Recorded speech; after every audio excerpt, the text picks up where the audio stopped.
શ્રી ગુરવે નમઃ. આજના આ સત્સંગના ક્રમમાં આપણે નવનાથની ચર્ચામાં ત્રીજા નાથ એટલે કે સત્યનાથ બ્રહ્માજી વિશે આજ ચર્ચા કરીશું. આગલા ક્રમમાં સર્વપ્રથમ નાથ આદિનાથ વિશે જોયું. આદિનાથ છે એટલે જ્યોતિનું સ્વરૂપ છે. જ્યોતિ સ્વરૂપ આપણો આત્મા, બરાબર. તો હર જીવ શિવ સ્વરૂપ છે. આપણો આત્મા છે ને એ શિવનું સ્વરૂપ છે. પછી બીજા ક્રમમાં જોયા ઉદયનાથ, જ્યાંથી નાથ સંપ્રદાયનો ઉદય થયો. ઉદયનાથ એટલે પાર્વતીજી પોતે. ત્યાંથી નાથ સંપ્રદાયની ગુરુ શિષ્ય પરંપરાને શરૂ થઈ. એ પરંપરામાં ઉદયનાથ દ્વિતીય ક્રમે, અને શરીરમાં એમનું જે સ્થાન છે ને એ દર્શાવ્યું તો આપણે મૂલાધાર ચક્ર, પૃથ્વી તત્વ મૂલાધાર ચક્ર, બરાબર. ધરતી સ્વરૂપ કહેવામાં આવ્યા હતા, બરાબર. પાર્વતીજી કઈ સ્વરૂપમાં છે તો કે ધરતીના સ્વરૂપમાં. નવખંડ ધરતી જે કાંઈ છે ને પાર્વતીજીનું સ્વરૂપ ગણી શકાય, ઉદયનાથનું સ્વરૂપ ગણી શકાય. એવી જ રીતે આજે જે સત્યનાથ એની જે વાત કરવાની છે એ બ્રહ્માજી, તમે એને બ્રહ્માજી તરીકે ઓળખો છો. નાથ સંપ્રદાયમાં જેમ ગુરુ શિષ્ય પરંપરાથી નામ અલગ અલગ આપવામાં આવે, ગુરુજી નામ પાડે, એવી રીતના નાથ સંપ્રદાયમાં એનું નામ છે સત્યનાથ, બરાબર. અને નાથ સંપ્રદાયના અલગ અલગ પંથો છે. એમાં બ્રહ્માજીનો પ્રવર્તક હોય ને એવો એક પંથ છે જે એનું નામ છે સતનાથ. સતનાથી બ્રહ્મા કે જોગી. જેમ તમારે અલગ અલગ ક્લેમ હોય, સરનેમ્સ હોય, એમ નાથ સંપ્રદાયની અંદર ભેખબારા અવધૂત સમાજની અંદર 12 પંથ છે ને એ ગોરક્ષનાથજીના સ્થાપિત કરેલા છે. એના પ્રવર્તક અલગ અલગ દેવતા છે. અને એવી જ રીતના 18 પંથ છે એ શિવજીના સ્થાપિત કરેલા છે. એના અલગ અલગ દેવતાઓ પ્રવર્તક છે, બરાબર. તો આ ક્રમમાં બ્રહ્માજી સત્યનાથજી સતનાથ પંથના પ્રવર્તક છે. સ્વરૂપ છે જલ સ્વરૂપ. પૃથ્વી જોયું હતું, ધરતી સ્વરૂપ છે માં પાર્વતી. તો સત્યનાથજી એટલે કે બ્રહ્માજી એને જલ સ્વરૂપમાં દર્શાવવામાં આવ્યા છે નવનાથના ક્રમમાં. તૃતીય નાથ બ્રહ્માજી, સત્યનાથ એનું નામ, અને જલ સ્વરૂપ. જેટલું પણ આ દુનિયામાં બ્રહ્માજીને આપણે એમ જ ઓળખીએ છીએ ને કે સૃષ્ટિનો સંચાર એમને કર્યો છે. આ આખું જગત, ચરાચર જગત જે છે ને એની રચના બ્રહ્માજીએ કરી છે, બરાબર. તો એક ઉક્તિ આપણે એવી સાંભળી છે કે જલ છે તો જીવન છે. તો જ્યારે સૃષ્ટિની રચનાની ક્રમની કથાઓ સાંભળીએ ને એટલે પાણીમાંથી આ સૃષ્ટિ ઉત્પન્ન થઈ છે. પહેલું જે પ્રાગટ્ય હતું ને બધું જલમાંથી થયું છે. વૈજ્ઞાનિકોની જે થિયરી લઈએ ને તો એમાં પણ પહેલા જલચર જીવો પ્રગટ થયા હતા, પછી થલચર જીવો આવ્યા હતા. એનું શરીર તો સ્વાધિષ્ઠાન ચક્ર જે છે ને એ એમનું સ્થાન છે. સ્વાધિષ્ઠાન ચક્રનું તત્વ જે છે ને એ પણ જલ તત્વ છે. શિવપુરાણમાં વાંચીએ છીએ તો શિવપુરાણની અંદર જ્યાં પણ બ્રહ્માજીનો ઉલ્લેખ આવે છે, જૂની કથાઓ છે કે ભાઈ આ સ્થાને પણ બ્રહ્માજીની પૂજા ખંડિત કરી અને પૂજામાંથી બાદ કરવામાં આવ્યા. એમને અહંકાર આવી ગયો હતો. પછીથી બ્રહ્માજીનું કોઈ મંદિર નહીં પડે. મંદિરમાં મૂર્તિ કરી અને કોઈ સ્પેશિયલી બ્રહ્માજીનું મંદિર બનાવી અને એની પૂજા થાય ને એવું ધરતી ઉપર કોઈ મંદિર નહીં રહે. આવો એમને દંડ મળ્યો હતો, શાપ મળ્યો હતો, બરાબર. એક મંદિર છે એ પણ સાવિત્રીજી સાથે છે પુષ્કરની અંદર, બરાબર. સ્વાધિષ્ઠાન ચક્ર છે ને એ હુંપણાનું સ્થાન છે. જે રાવણ માર્યો હતો ને ત્યારે નાભી ઉપર તીર માર્યું હતું. ત્યાંથી જ કુંડલીની શક્તિ પણ જાગૃત થાય અને ત્યાંથી જ માણસનું મૃત્યુ પણ થાય, બરાબર. તો એવું આમ પૃથ્વીની રચનામાં જળ સ્વરૂપને જોઈએ ને તો આપણો પેટના ભાગમાં આપણા શરીરનું સૌથી વધુ પાણી છે ને એ ત્યાં છે, જ્યાં સ્વાધિષ્ઠાન ચક્ર આવે છે. સૌથી વધુ પાણી અહીંયા સ્ટોરેજ થાય છે જલ તત્વમાં. અને ઉત્પત્તિ એટલે સર્જન એ પણ નાભીથી. હર એક વ્યક્તિ પેદા થાય ને એટલે નાળ કાપે છે, ત્યાંથી એનો પહેલો શ્વાસ શરૂ થાય. માના ગર્ભમાં હોય ને ત્યાં સુધી માં જે શ્વાસ લે છે ને એ આપણે લઈએ છીએ. જ્યારે નાભીથી બાળક જોડાયેલું હોય પહેલી વાર નાડો કાપે ને તો પહેલા શ્વાસથી એના જે 21,200 ગણતરી થવાની થાય ને, એ પહેલા શ્વાસથી શરૂ થઈ ગઈ ને જ્યારે નાલ કાપે ત્યારે, તો એક અર્થમાં સૃષ્ટિનું સર્જન અને આપણા જીવનની પણ શરૂઆત એ જ રીતે ત્યાંથી થઈ. બ્રહ્મ સ્વરૂપ બ્રહ્મ વિદ્યાના આધિપતિ બ્રહ્માજી, અથવા તો હવે જો તમને ખ્યાલ છે તો એ રીતે બોલું કે સત્યનાથજી. તો સત શબ્દ એમની સાથે જોડવામાં આવ્યો ને, સતનાથ, સત્યનાથ. એનું શું કારણ હશે? સત્યથી શરૂઆત થાય. ધર્મની, કર્મની, ન્યાયની, જે કાંઈ જે મનુષ્યતાની જે વ્યવસ્થાઓ ગોઠવાડી ને, વ્યવહાર જે આપણે નિયમો બનાવ્યા છે સંસારના, જે સાંસારિક નિયમો છે ને એની શરૂઆત ત્યાંથી થાય, સત્યથી. બરાબર. અને પછી કળિયુગ આવતા આવતા એમાં આપણે અત્યારે અસત્યનો ભરપૂર ભેળસેળ કરી દીધી છે. તો એક નાનકડી એક સ્ટોરી યાદ કરું. જ્યારે શિવજી લિંગ સ્વરૂપે પ્રથમ વખત ધરતી ઉપર પ્રકટ થાય છે, બ્રહ્માજી અને વિષ્ણુજીનો વિવાદ ચાલતો હોય છે, તો એમની મધ્યમાં જ એક બહુ વિશાળ સ્તંભ જ્યોતિનો પ્રગટ થાય છે. પહેલી વખત સૃષ્ટિ શિવજીને પ્રકટ સ્વરૂપમાં, લિંગ સ્વરૂપમાં જુએ છે. અને બ્રહ્માજી ને વિષ્ણુજી નક્કી કરે છે કે હવે આનો જે અંત ગોતે ને એ મોટો, એ શ્રેષ્ઠ. બરાબર. કેમ કે એ બેનો ઝઘડો જ એ વાતમાં હતો કે હું તારા પિતા સ્થાને છું, હું તારાથી પહેલા આવ્યો છું. બ્રહ્માજી એમ કે છે કે નહીં, હું તમારાથી મોટો છું, હું તમારા પિતા સ્થાને છું. તો નક્કી એવું થાય છે મધ્યસ્થમાં કે ભાઈ અહીંયાથી શરૂ કરીએ, જે આનો છોડ તમે ગોતીને આવો બ્રહ્માજી, અને પહેલા પાછા અહીંયા આવો તો તમે મોટા. અને વરાહ ઉપર બેહીને ભગવાન વિષ્ણુ જશે અને વરાહ એ પાતાળમાં. બરાબર. તો એ પાતાળમાં જશે અને જો એનો અંત ગોતીને આવશે તો ભગવાન વિષ્ણુ એક સંધિ થાય છે અને બંને દેવતાઓ પોતપોતાના વાહન લઈ અને એનો છોડ ગોતવા માટે નીકળે છે. હંસ ઉપર બેસીને બ્રહ્માજી એકદમ આકાશની તરફ ગતિ કરે છે. આ કથાનો એક જ ભાગ અહીંયાથી લેશું આપણે. એમનું વાહન છે ને એ હંસ છે. હંસ, આપણે જે પણ દીક્ષિત છે એને મંત્ર ખબર છે, ગુરુ મંત્ર, હંસા મંત્ર. બરાબર. હંસા, પહેલો શ્વાસ જે છે ને એનો સાઉન્ડ, એનો જે અવાજ છે ને એ છે પહેલા શ્વાસનો અવાજ, નાદ એવો હોય. હર વ્યક્તિ જ્યારે જન્મે, પછી કોઈ પણ હોય, પશુ કેમ નથી, ગાયનું વાછરું જન્મે તોય બળે, અંદરિયાની અંદર વેલ ને માછલી ને એના બચ્ચા આવે ને ઈંડામાંથી, તો પણ પહેલો નાદ, પહેલો સાઉન્ડ આ છે. એમનું વાહન હંસ છે. બરાબર. સત્ય ઉપર ચાલે છે, શ્વેત એકદમ, કોઈ દાગ નહીં. બરાબર. પણ જેમ જેમ જાય છે ને પછી થાકે છે, કારણ કોઈ અંત જ નથી આવતો. અને હાચે ધર્મનું ક્યાં તળિયું છે, એનો કોઈ છેડો ગતિ શકાય એવું છે? તો એ યુગ વર્ષો વર્ષો સુધી જાય છે અને પછી એમ થાય છે કે આ તો મળશે જ નહીં. અને પછી મનમાં એક શંકાઈ થાય ને, એટલે વિષ્ણુ આવી ગયા હશે તો, એ પેલા પૂગી ગયા હશે તો એને શું કર્યું? ચાલતા ચાલતા એને રસ્તામાં છે ને એક ફૂલ મળ્યું હતું, કેતકીનું ફૂલ. આજ પણ શિવલિંગ ઉપર એને ચડાવવાનું વર્જિત છે. કેતકીના ફૂલને એમ કહે છે કે તું મારી સાથે આવ, તારે એવું કહેવાનું છે કે બ્રહ્માજી આનું શિખર જોઈને આવ્યા, આનો સ્ટાર્ટિંગ પોઈન્ટ જ્યાંથી આ શરૂ છે ને આ સ્તંભ, એ સ્થાન બ્રહ્માજીએ જોઈ લીધું છે અને તારે હું જે બોલું ને એમાં હા પૂરવાની છે. બીજું થોડા આગળ જાય છે તો ગાય મળે છે. ગાય એને પણ એમ કહે છે કે તારે છે ને હું જે કહું ને એમાં તમારે હા પૂરવાની છે, નહીં તો આ સૃષ્ટિમાંથી તમારો હું વિલુપ્તિ કરી દઈશ. બરાબર. આજ બી ગાયનું માથું આમાં મળે છે ને, ક્યારેક ગાયના મોઢાને આમાં મળતા જોયું, આમ મઠો લાગે. બરાબર. અને આજ બી ગાયના મોઢાની પૂજા નથી થતી. જેમ કેતકીનું ફૂલ શિવલિંગને નથી ચડતું ને, ગાયનું પૂંછડું પૂજાય, મોઢેથી નથી પૂજાતી. બરાબર. પાછા આવે છે આ બેને લઈને અને દાવો કરે છે કે નહીં નહીં, મેં તો આનો સ્ટાર્ટિંગ પોઈન્ટ જોઈ લીધો, હું પામી ગયો, હું મોટો. બરાબર. વિષ્ણુજી પ્રમાણ માંગે છે. આ બે જણા એ પ્રમાણ ભેગા લઈને આવ્યા હતા.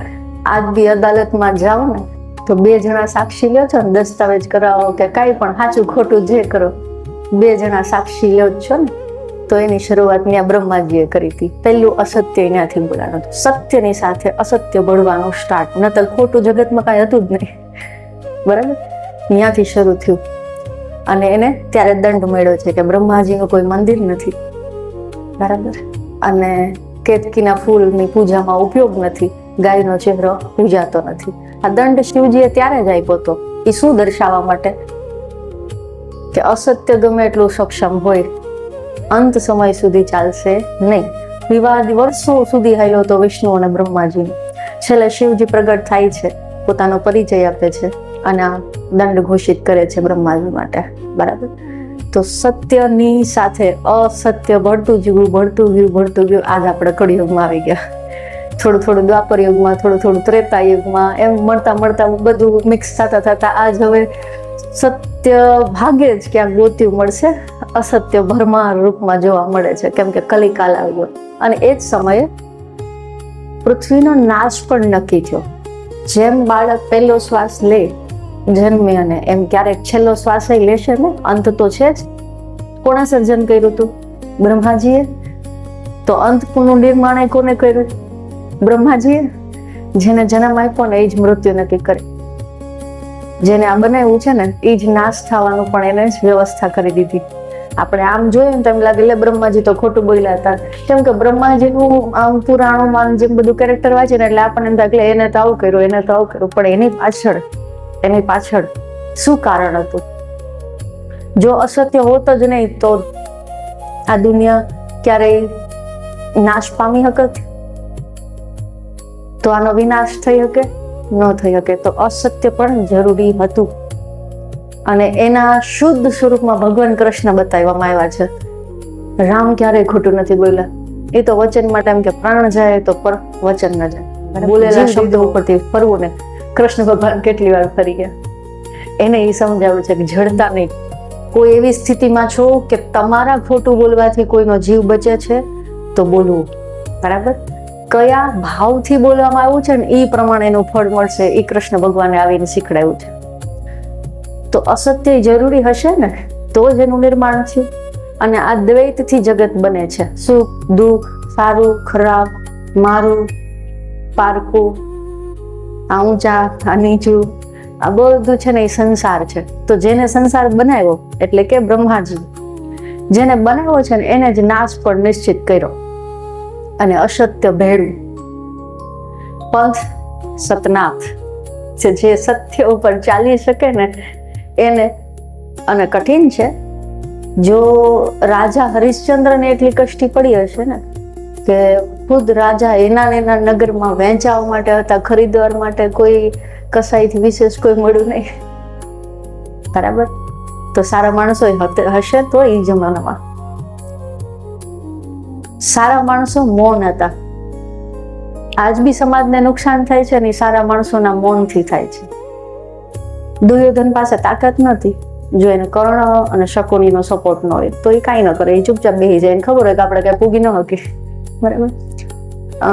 ભીષ્મ પિતામહની સામે કોણ બોલી શકત?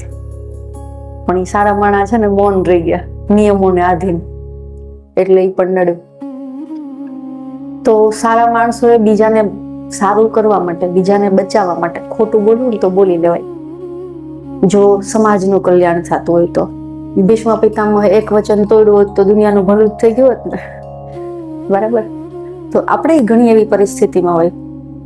આપણે હવે આપણા જીવનમાં આવીએ.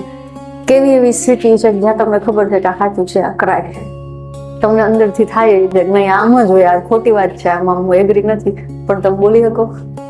બોલે તો નુકસાન થાય ને. ખબર જ છે, નજરે જ છે, પણ ખોટાને ખોટું કહી શકાય નહીં. જેમ જેમ કલિકાલ આવતો જાય ને એમ સત્યની કિંમત વધતી જાય, કઠિન થઈ જાય છે ને. અમુક રેર પ્રોડક્ટ હોય આ દુનિયામાં, લિમિટેડ જ છે, બધા પાસે ન હોઈ શકે. જેમ કે અકબરના દરબારની અંદર નવરત્ન હતા, રેર હતા ને દુનિયામાં, એના જેવા પછી બીજા કોઈ નહોતું, બહુ ખાસ, બહુ કિંમતી. તો એવું કિંમતી છે ને એ સત્ય છે. તો સતયુગમાં બધા રાખી શકતા હતા, પછી ધીમે ધીમે ત્રેતાયુગ આવ્યો તો થોડાક પર્સન્ટેજ ઘટ્યા, તો બધા પછી સત્યનું આચરણ નહોતા કરી શકતા, કેમ કે ઊંચા એથિક્સ છે ને એની આચરણમાં લાવવા માટે તમારે ઘણું બધું ખોવું પડે. તો હર કોઈ નહીં કરી શકે. આજ જે વ્યક્તિ તમે નક્કી કરો ને કે આ ખાલી મહિનામાં એક દિવસ એવો પાડીશ તો સાચું બોલું એક જ દિવસ ખોટું નહીં બોલવાનું, 100% સત્ય એક જ દિવસ માટે બોલો. એવો એક દિવસ મહિનામાં નક્કી કરજો, પછી છે ને ખુદ સાથે ખુદ જ હિસાબ કિતાબ કરાય. બહુ જાહેર નહીં કરવાનું, પણ ખબર પડશે નુકસાની કેવડી જાય. કેટલાય સંબંધો ખોઈ દેવા પડે. આર્થિક નુકસાની તો થાય જ થાય, પણ ઘણા સંબંધો ખોઈ દેવા પડે જો સાચું બોલવા માંડીએ ને તો. શું કામ? મોંઘું થઈ ગયું ને, કેવડી કિંમત થઈ ગઈ. કદાચ એકલા જ વધી, કોઈનો અડખે પડખે ઘરના મૂકીને વયા જાય. સાચું બોલવા માંડી ને બહુ મોઢે તો એવું થાય ખરું. અને સત્યનું જ આચરણ કરું તો ભૂખાઈ રહેવું પડે, તો કદાચ એવું પડે ખાવાય ન મળે, એવું થાય ખરું ને. એવી તૈયારી સાથે જેને સત્યનું આચરણ કરી શકાય ને એના માટે સતનાથ પંથ છે કે જે સત્યને આચરણમાં લાવશે અને હર કિંમત ચૂકવશે. કળિયુગ આવતા આવતા એ બહુ કઠિન થતું ગયું. આજના સમયમાં સત્યને જેની આમ કોઈ કિંમત ના કહી શકાય ને એટલું કિંમતી થઈ ગયું છે કે જીવથી પણ વિશેષ. આજનું સત્ય તમારો પ્રાણ પણ હરી શકે. તમે બહુ સાચું જાણતા હો, તમે કોઈને કીધું નથી, ખાલી ખબર જ પડી ગઈ છે ને તમને, તોય તમારો કોક આવીને પ્રાણ લઈ જાય ખરા. શું કામ? તમને સત્ય ખબર પડી ગઈ. ખાલી ખબર પડી જવાની એવડી નુકસાની છે. તો કિંમતી છે ને, હર કોઈ રાખી શકે. અને જે આ સમયમાં રાખશે એને ફળ કેવડું મળશે કળીકાલમાં. આનાથી આગલા યુગમાં જાઓ તો યુધિષ્ઠિર જીવનભર સત્યનું આચરણ કર્યું. જીવનભર શું શું ખોયું? લગભગ બધું. બરાબર. માન સન્માન, પરિવાર, ભાઈઓ. પછી શું ખોયું તું? ધર્મપત્ની. પછી શું ખોયું તું? ધન, સંપત્તિ, ઐશ્વર્ય, રાજ્ય, બધું. છેલ્લે ભગવાન કેવા આવ્યા કે એટલું તો ખોટું બોલો કે અસ્વસ્થતામાં મરાણો. ભગવાનને કે નહીં બોલું, જીવ જાતો હશે, આ યુદ્ધ પણ હારતો હોય ને તો હારીશ, પણ ખોટું નહીં બોલું. તો સત્યનું આચરણ કેટલું કઠિન છે કે ક્યારેક તમારે ભગવાનને પણ જાકારો દેવો પડે, ગયા જાવ નહીં કરું. આટલું કઠિન છે, ભગવાનને ના પાડવી પડે. નતર આજની તારીખે આમ ખાલી વિચાર કરો, ભગવાન આવીને તમને એમ કે આ કરો, કોણ ના પાડી શકે? પાડી શકે? ખાલી યુધિષ્ઠિરની જગ્યાએ 10 મિનિટ ઉભા રહ્યો તો બધું ખોઈ ચૂક્યા છો, એકલા ઉભા છો, કોઈ તમારી ભેગું નથી. અને તમે નહીં, તમારી આધારે તમારા નામ ઉપર લાખો લોકોના જીવ દાવ ઉપર લાગેલા છે. તમે ઈ સ્થાને ઉભા છો, તમે ઓલરેડી બધું હારી ચૂક્યા છો. અને હવે આ યુદ્ધ હારો ને તો તમે તો ઠીક, તમારી પેઢીઓનું નામ પણ ભૂસાઈ જાય. બરાબર. ઈ સ્થિતિમાં ઉભા છો. ન્યા ભગવાન પાછા ઈ જે તમારા ભેગા છે, તમારું ધ્યાન રાખે છે, તમને રસ્તો બતાવે છે, ઈ આવીને તમને એમ કે આટલું કંઈક કામ કરો તો શરમમાં હા પાડવી પડે નહીં. કેમ કે કોઈ ભેગું નથી તું ત્યારે એ કૃષ્ણ ભગવાન ભેગો અહીંયાથી છે કે લાંબો થઈને દ્વારકાથી ભેગો આવ્યો છે મદદ કરવા માટે. કઈ રીતે ના પાડી હશે અર્જુન? કઈ તાકાત લાગી હશે ભગવાનને ના પાડવા માટે? કોઈક તો શક્તિ એવી હશે. કઈ શક્તિ હતી? સત્યની તાકાત. સત્ય ક્યારેય ઝૂકતું નથી, સત્ય ક્યારેય દબાતું નથી, સત્ય ક્યારેય વેચાતું નથી. પણ એને રાખવું ને એ મોંઘું છે થોડુંક, હર કોઈના બસની વાત નથી. તો એ યુધિષ્ઠિરથી થયું. એનું ફળ શું મળ્યું? 5 પાંડવોમાં સદેહે કોઈ સ્વર્ગે ગયું તો યુધિષ્ઠિર એકલા ગયા. આ એનું ફળ છે. ભગવાનની મદદ વગર અર્જુનને તો હજી રથમાં બેઠા ને ભગવદ્ ગીતાનું જ્ઞાન દીધું, કેટલી વાર છલ કપટ કરીને અર્જુનને બચાવ્યા. પણ અંત સમયે જ્યારે કર્મોનો હિસાબ લાગ્યો ને તો યુધિષ્ઠિર એકલા જ હતા જે સદેહે સ્વર્ગે ગયા. ફળ તો એવડું છે પણ મોંઘું છે.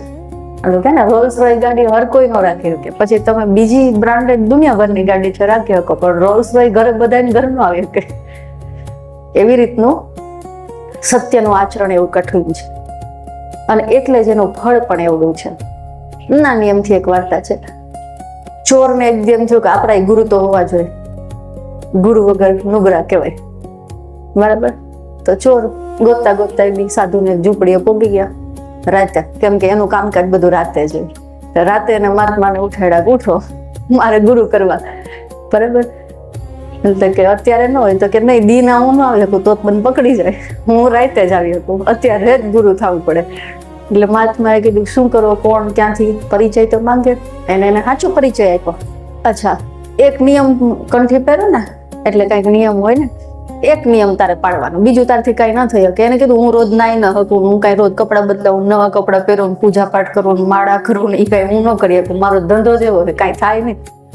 છતાંય તો ગુરુએ શું કીધું, એક નિયમ પાળવાનો, બીજું કઈ ન થાય તો કઈ નહીં, પણ આજની ઘડી પછી ખોટું બોલવાનું નથી. બરાબર? અને તમે જોજો સમાજમાં જે ઉદ્ધારક થઈ ગયા છે ને, જે કોઈ જેના તમે નામ યાદ કરો છો, જે તે સમયે અઘરા જ હતા. બરાબર? પણ એને છે ને પકડતા સારું આવડતું હોય. એકવાર જે પકડી લે ને મૂકે નહીં, આણે નક્કી કરી લીધું કે નહીં કાંઈ વાંધો નહીં. ગુરુએ કીધું છે ને એક જ નિયમ છે ને, બાકી બધી છૂટ છે ને. પેલા એ શરત રાખી હતી, ચોરી તો કરીશ જ, કેમ કે એ તો ધંધો છે, એ મુકાય નહીં, બીજું કઈ ફાવતું નથી, ચોરી કરીશ. અચ્છા, ચોરી કરવાની છૂટ, પણ ખોટું બોલવાનું નહીં. પછી એની મંડળી હોય, એકલા ચોરી થાય નહીં, તો એની મંડળીએ નક્કી કર્યું કે હવે આપણા કાયમ જીવ જોખમમાં નાખીને બીતું રહેવું, કાયમ રાઈતે ભાગતું રહેવું ને, હવે એક છેલ્લી ચોરી કરવી છે.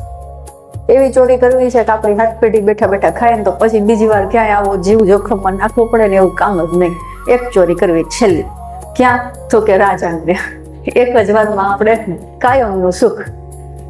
તો રાજાને ત્યાં ચોરી કરવા માટે પહેલા થોડાક દિવસની પ્લાનિંગ જોઈ. તો એના ટોળકીએ નક્કી કર્યું રોજ રાજમહેલની આસપાસ આટા મારે. બધાને અલગ અલગ ડિપાર્ટમેન્ટ આપ્યા હતા, તારે આ માહિતી લઈ આવવાની છે, તારે આ માહિતી લઈ આવવાની. આ ભાઈને કઈ દિવાલ તોડવી ને, ક્યાં ભોંયરું પાડવું ને, એ નક્કી કરવાની ડ્યુટી મળી હતી. તો એ હાટું એને ફરતે ફરવું પડે.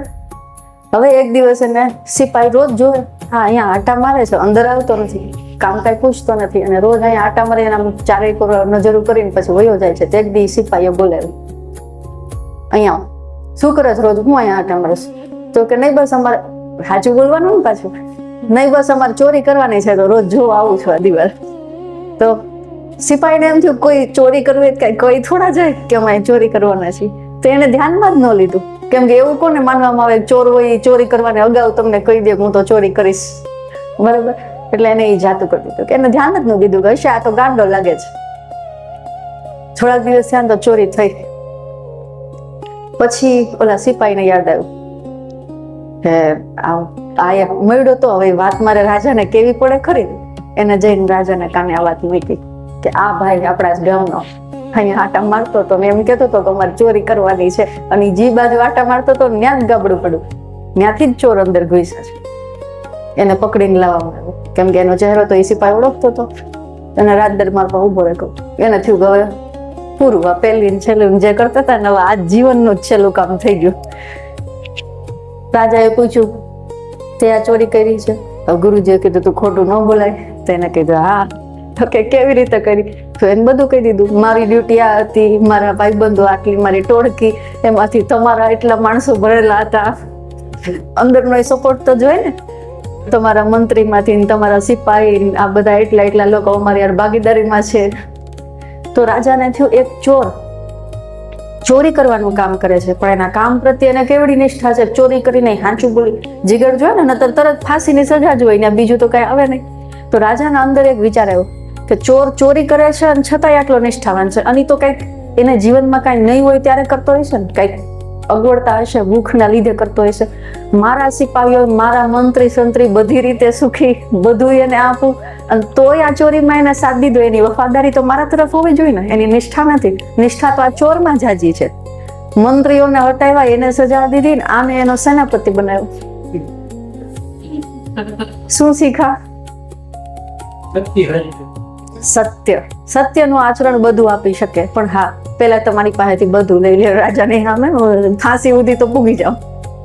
બરાબર? એટલી કઠિનાઈ આવે, એટલી કષ્ટી પડે, પણ અંતે સમગ્ર સંસાર તમારી નજર સામે નાશ થતો હોય ને, તો પણ તમારું રૂવાડું ન ઉખડી શકે ને, સત્ય તમને આપી શકે કે તમારે ઈશ્વરના સહારા લેવાની પણ જરૂર ન પડે. તમે સત્યના બલ પર ઉભા રહી શકો. ખુદ ભગવાન નહીં, તમારું સત્યનું તપ વધે ને તો ભગવાન નહીં તમારી પાસે આવવું પડે. એ તાકાત છે સત્યની. બરાબર?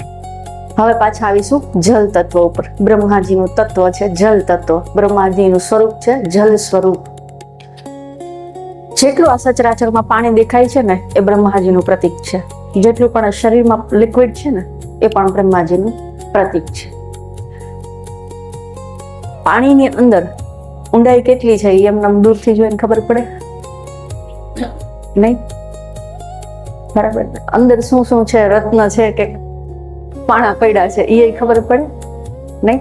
તો સત્યનું જે આચરણ વાળો વ્યક્તિ હશે ને એની અંદર ગહેરાઈ બહુ હશે, સ્થિર રહેતો હશે, એની અંદર ઊંડાણ બહુ હશે. જડ દઈને કોઈને ખબર ન પડે કે આના પેટમાં શું છે, આની અંદરથી રત્ન પડ્યા છે કે પથરા પડ્યા છે, મતલબ ખજાનો છે કે ખાલી છે, એ જાણી ન શકાય. પાણીની એ ખૂબી છે, સત્યની પણ એ ખૂબી છે.